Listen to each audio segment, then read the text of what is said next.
December 18th, 2015 is the day that I was the most excited for out of any day in my entire life. The reason being that it marks the release of Star Wars Episode 7, The Force Awakens. This was the culmination of a 3-year build-up that I had been following very intently every single day of my life leading up to that point.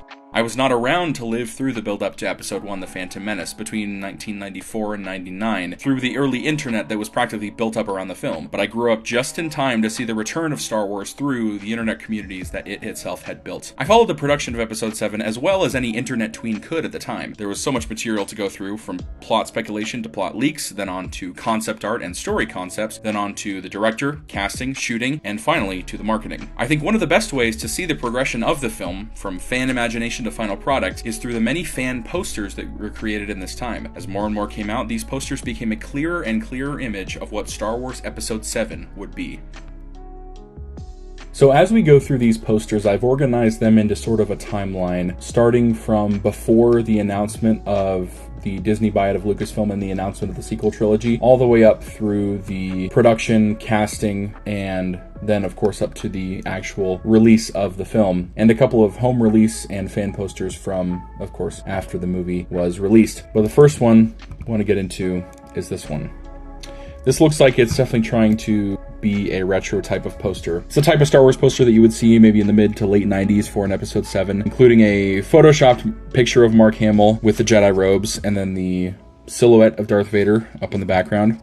And then, of course, the silhouettes in the foreground of Han Solo, Mara Jade, and R2 and 3PO, with the title Knights of the New Republic. And it's funny because it's also the exact poster credits for Return of the Jedi at the bottom of the poster there, because obviously it says it's directed by Richard Marquand there. So that's kind of funny. This poster probably isn't the most well-made, but the retro and kind of grainy style does a lot to hide some of the rougher edges. The title is a somewhat interesting play on Knights of the Old Republic as well, but nothing too crazy here.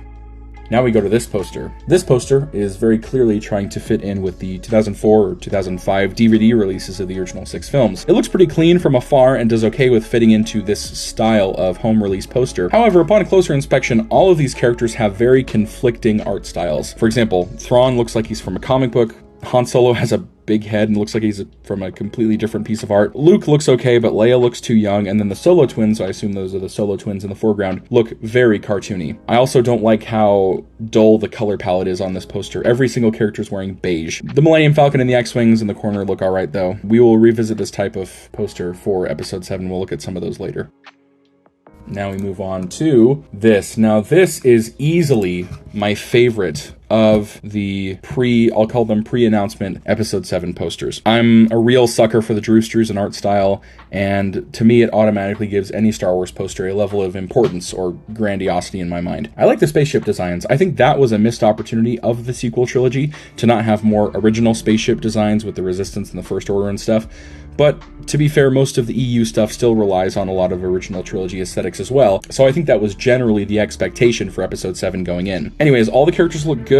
Leia looks like she is caked in a lot of makeup, and that they've tried to de-age her just a little bit. I also like the Stormtrooper Armada that we've got here, but kind of a funny effect of that is that now R2 and 3PO are just kind of engulfed in flames, which is kind of funny to me. I also think that in the corner here, when we have Chewbacca right behind the Millennium Falcon, it doesn't really work. It looks like he's holding the model of the ship, or like the prop from the movie. I actually do remember seeing this poster floating around online. I don't remember exactly when it was. It could have been before the announcement, but it also could have been after. But I'm putting it in the pre-announcement camp just as a good visualization, and it's easily my favorite of this category. Now, obviously, right after this, on October 30th of 2012, we had the announcement that Disney had purchased Lucasfilm and that a sequel trilogy was in development, with Episode 7 slated for release in 2015. And then we started to see stuff like this. So this poster was probably not a very serious attempt at like a fan poster or attempting to predict anything from Episode 7. It's kind of a mishmash of disparate elements, from Darth Vader and the Imperial TIE Fighters to Mara Jade, the Solo twins, Boba Fett, and even Luke from probably 5 years after Return of the Jedi. And to top it all off, the Anakin and Obi-Wan duel from Episode 3, front and center in this poster. The title is also lame. It's basically just combining other titles and just being like a reference. It's the same reason I didn't really like the Duel of the Fates title for Episode 9. Then it's really funny when we get down here to the bottom of the poster with the casting, because as you can see here, we have Star Wars Episode 7 starring Hayden Christensen, Natalie Portman, Emma Watson, okay, Will Smith, all right, Jake Gyllenhaal, Samuel L. Jackson, Johnny Depp, Robert Downey Jr., Vin Diesel, Emma Stone, Mark Hamill, and Harrison Ford. But no Carrie Fisher. I guess they couldn't get Carrie Fisher to sign on to episode 7, so now the role of Princess Leia Organa will be portrayed by Robert Downey Jr. And then, of course, produced by George Lucas and written by George R. R. Martin. Brought to you by Disney, THX, Paramount, and BioWare. Very exciting stuff. I'll be there opening day. This next poster was probably the template or the basic premise of a episode 7 poster that I saw the most often in the lead up to the movie, at least before the trailers and stuff. Just a dude in Jedi robes with a lightsaber who I guess we're supposed to assume is Luke on some vaguely foreign looking area with a space looking background. Some of the other posters that we're going to look at do a little bit better executing on this idea. Now, the next posters, I actually do remember seeing these in the lead up to episode 7, and these were probably my favorite, just because of how simple yet striking their imagery is.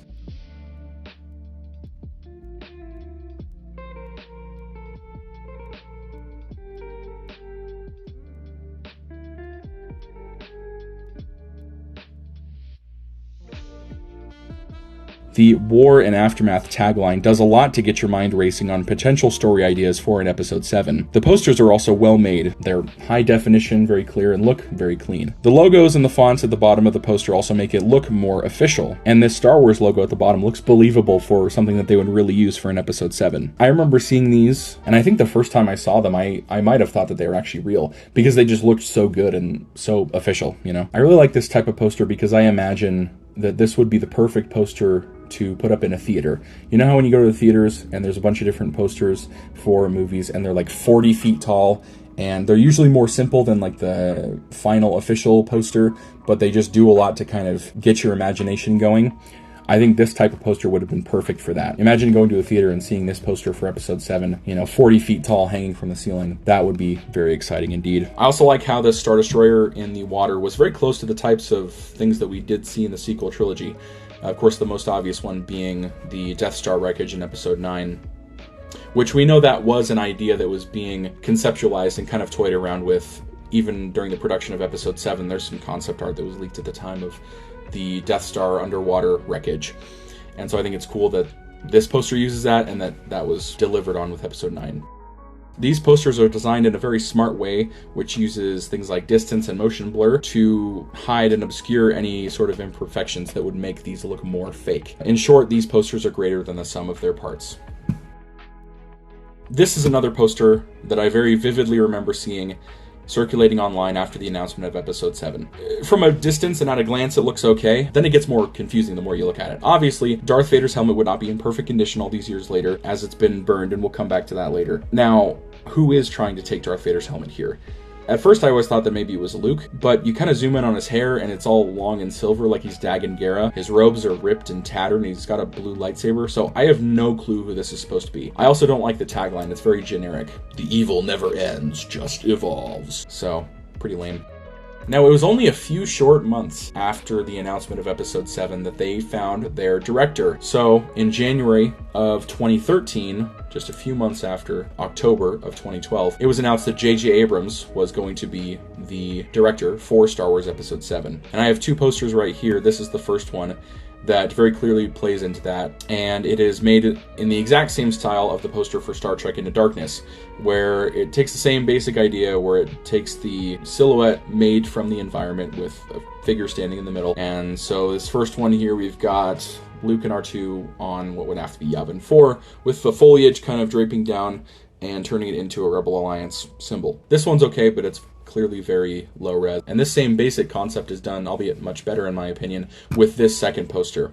For one thing, it's a lot more high res and very clear and stuff like that. And as you can see in the background, it features Coruscant under siege in this massive battle between the rebels and the Empire. And then in the foreground, you have the collapsed, crumbling remains of a building that forms the Rebel Alliance symbol. It doesn't make as much sense with this design versus the previous one, because it makes more sense that trees and foliage and branches would be naturally falling down like that. This one looks a little bit weirder because you've basically just got these big floating stacks of rubble to make the Rebel symbol. So In that way, it's not as good, but everything else is a lot better. At the time that Abrams was announced as director, it seemed like the best and most obvious choice, but in retrospect, it probably was not the most creative or imaginative decision. I still like the Star Wars films that Abrams made, and I like the trilogy as a whole, but I often wonder how things would have changed if Lucasfilm had taken the time to step back and not solely just react and make decisions based on what they thought that the fans wanted. I think this is probably an issue that they still have to this day, but I don't think it's as apparent as it used to be.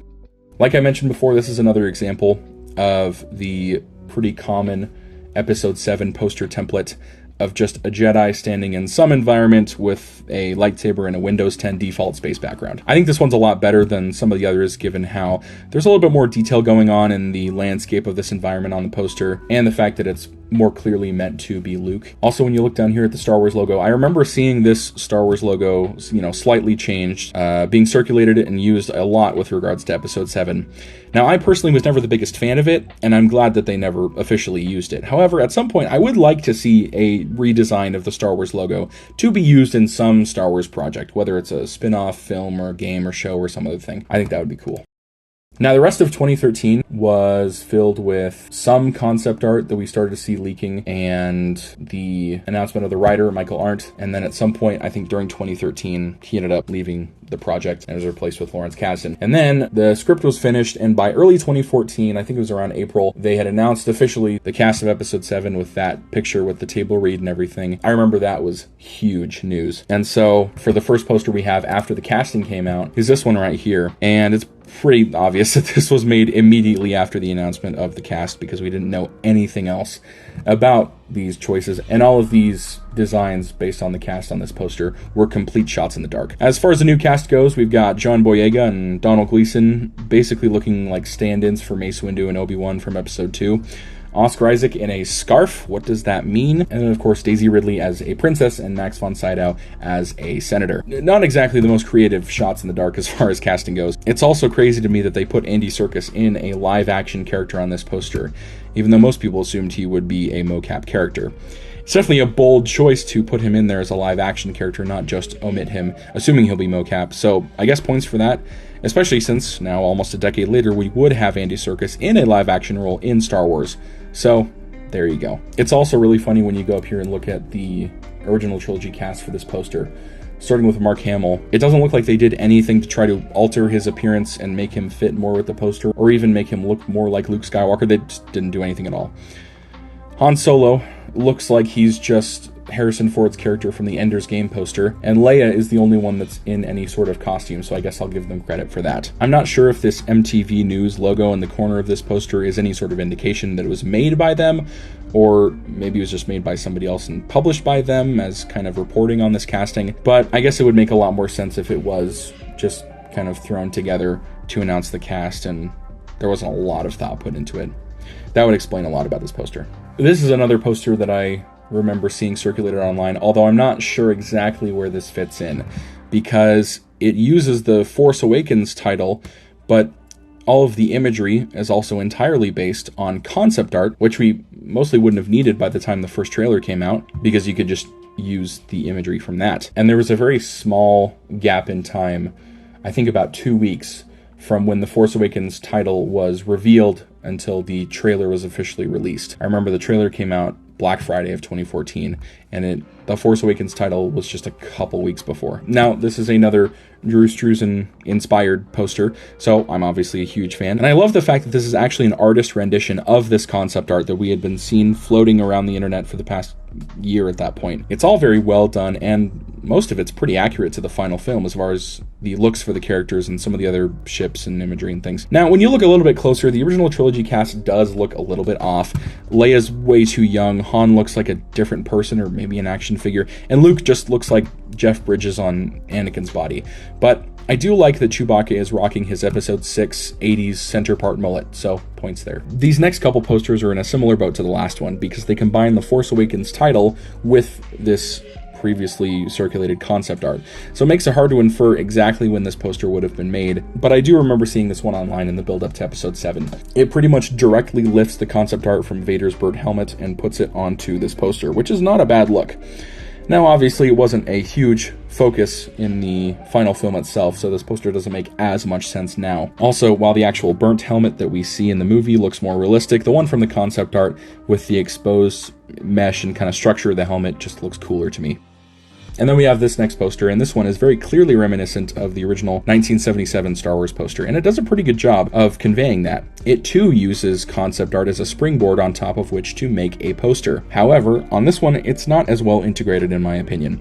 Now up top we have Darth Vader's burnt helmet again, and then going down we have the original trilogy cast, which from what I know isn't really based on anything or any sort of pre-existing designs. Then at the bottom of the poster is basically just filled with all concept art, which I've said before I'm a fan of, but in this poster it's not very well integrated. It looks like they just lifted the images and put them together in a collage.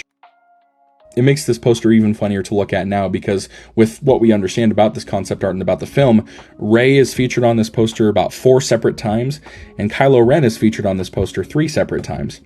It's not a very good poster looking at it now, but I am partial towards Episode 7 concept art, and it's always fun to see it used in fan projects like this. Now we move on to some of the official marketing material that was coming out. I remember seeing this poster and being very excited because it was the first time we had seen any official art or designs from Episode 7. I specifically remember that this exact poster had leaked online since it was going to be used for a lot of different merchandising and stuff. And I remember getting a shirt in 2015 with this exact design on it. It's very exciting to see for the first time the concept art translated into the real movie, and looking back, this poster is pretty well made and it gives us a lot to chew on as far as the First Order designs go. Then we jump forward a few months and we've had the first couple trailers at this point, and if I recall correctly, this poster was made specifically for the D23 Expo in 2015. And it was made by, of course, the man himself, Drew Struzan, in order to capture that classic Star Wars feel. I really like the look of this poster, and I like some of the design elements with the X-Wing silhouetted against the sunset and the TIE Fighter silhouetted against the space background. And this was when we first started to see Finn with the lightsaber, that whole red herring, as well as another look at Han in the movie.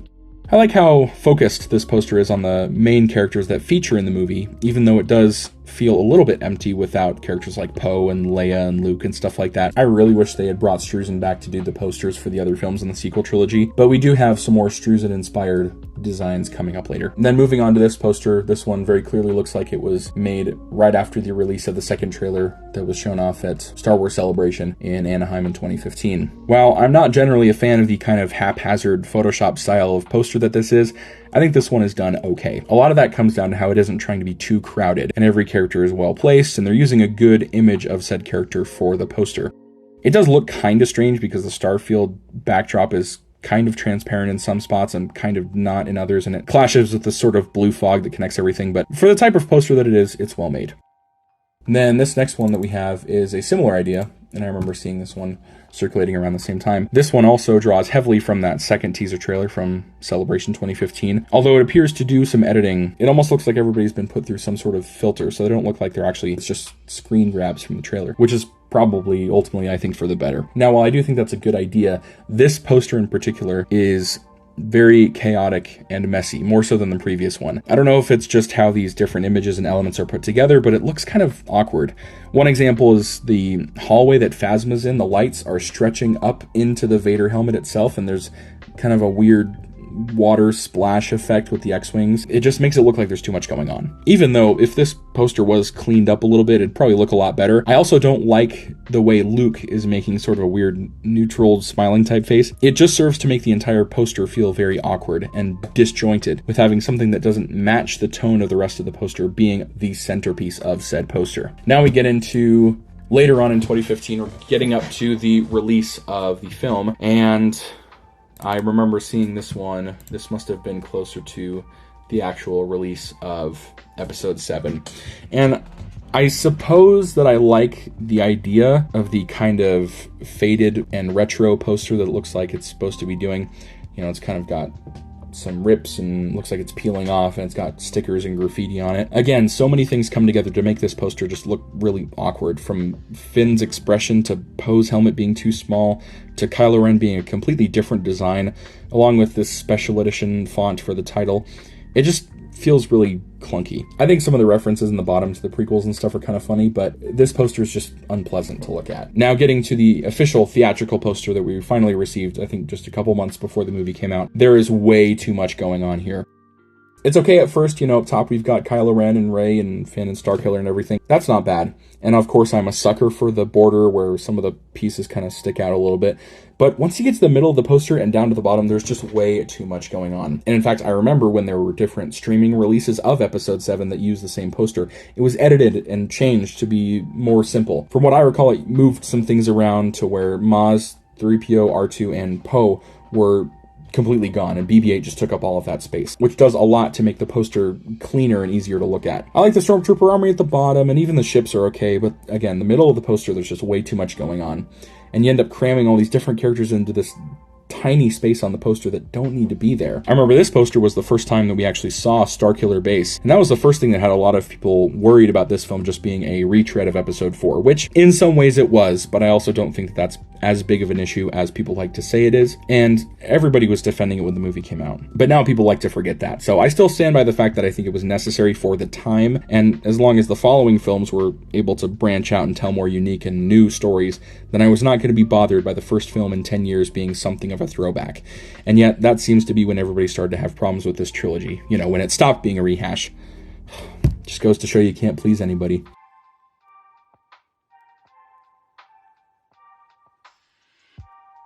Now, when they were getting ready to drop The Force Awakens on Blu-ray, I remember seeing that there were a few different retailers that had their own exclusive Blu-ray cover designs that you could get at their store. So this is the first one that I remember seeing. It was from Walmart, if I remember correctly, and it just features BB-8 front and center on the cover with Jakku and nothing else going on. I remember thinking this one was cool, especially because, again, it was the first Blu-ray we saw, and I think on the release you could flip BB-8 out and there would be something on the other side, but I don't remember. The next one was the Target exclusive Blu-ray cover, which was just a collage of all the character posters in this weird pie chart thing.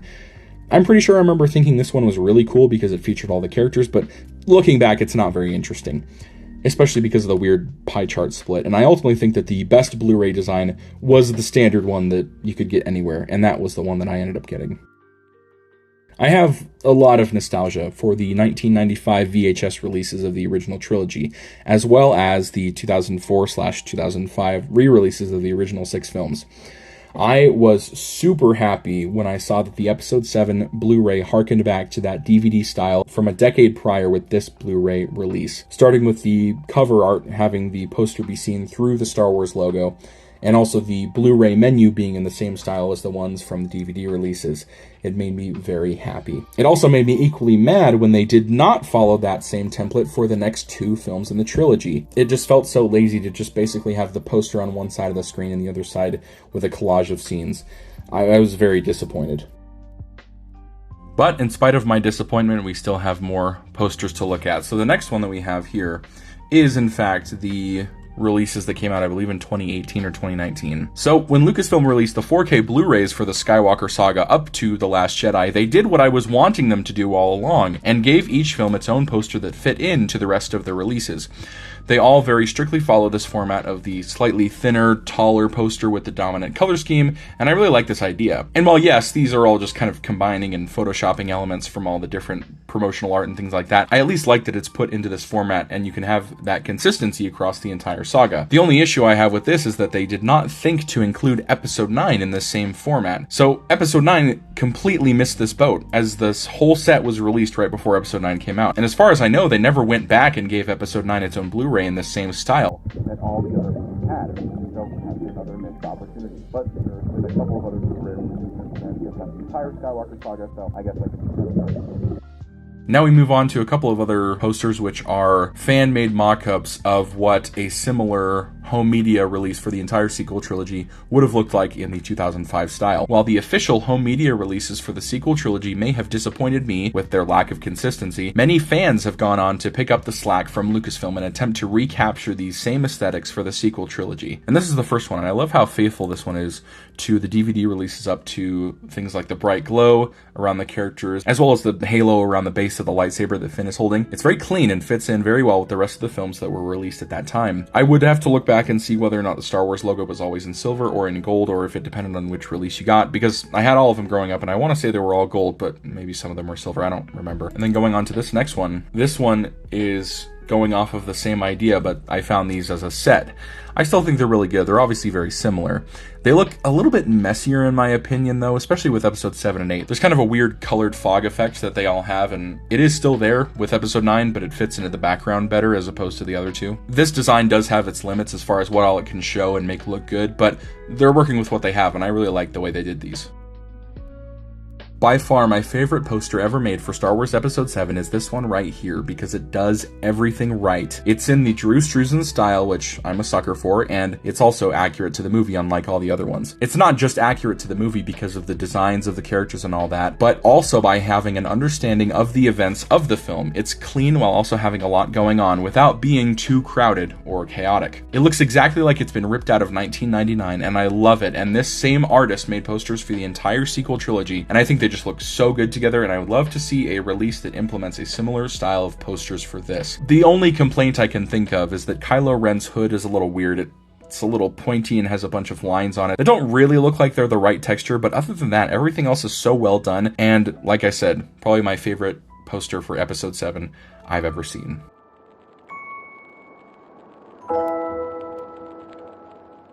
Now, to end off here, we just have a little bonus, which is my very own fan poster that I made for The Force Awakens back before the film came out. As I mentioned at the start, I had been following the production of Episode 7 from the day it was announced until the day it came out.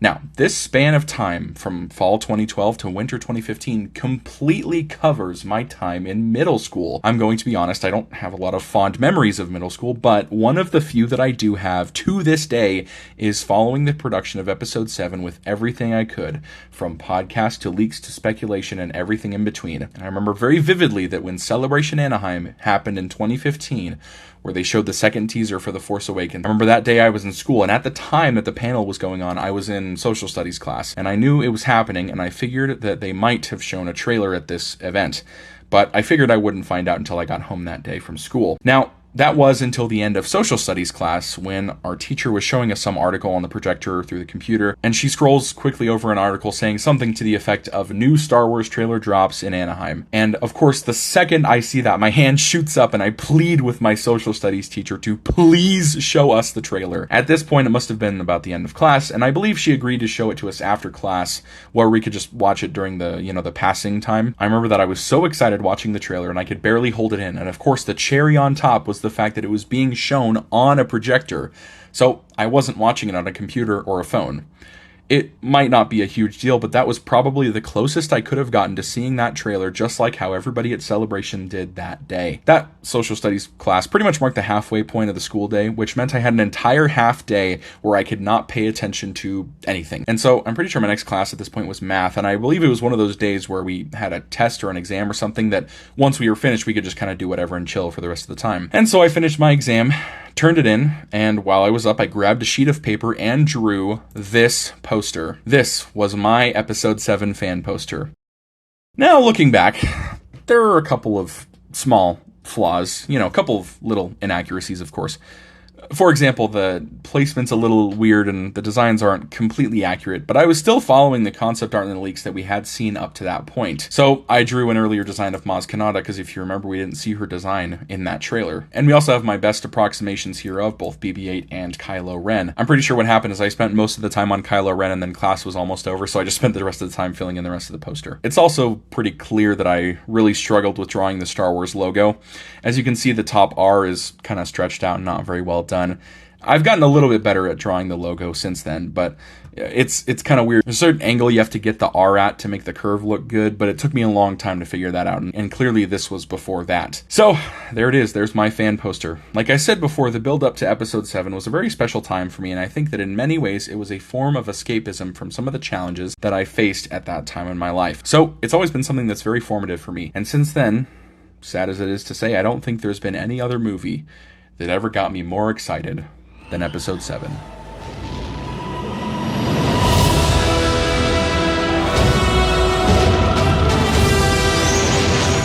The dark side. A Jedi.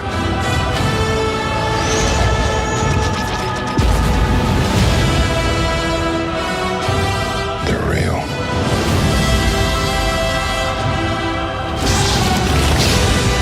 The Force calling to you.